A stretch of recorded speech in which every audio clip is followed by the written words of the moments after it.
রাজধানী কলম্বোর পথে ঘাটে আজ যেন তারার মেলা। চারদিকে জ্বলজ্বল করছে রং বেরঙের আলো, আর তার মাধ্যমে ফুটিয়ে তোলা নানা পৌরাণিক চরিত্র ও বুদ্ধের দেয়া শিক্ষা। শ্রীলঙ্কান বৌদ্ধ ধর্মাবলম্বীদের সবচেয়ে সম্মানজনক ভেসাক উৎসবে দেখা মেলে এমন দৃশ্যের।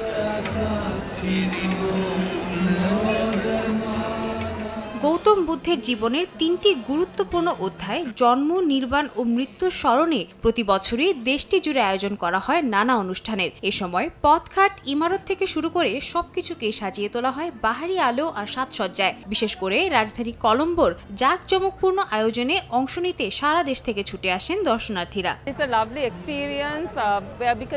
আমরা এখানে ভেসাক দেখতে এসেছি।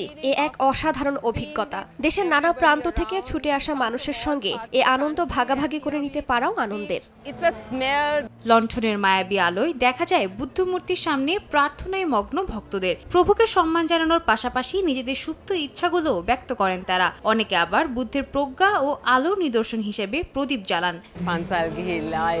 এটা একটি দারুণ অভিজ্ঞতা। মন্দিরে প্রার্থনা করার পর আমরা সন্ধ্যায় এই সাজসজ্জা দেখতে আসি। এটি বেশ উপভোগ্য। লণ্ঠনগুলো সুন্দর।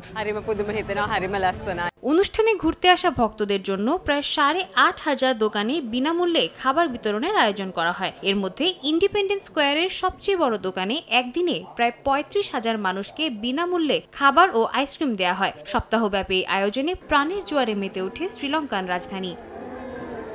সাদিয়া তাসনিম, সময় সংবাদ।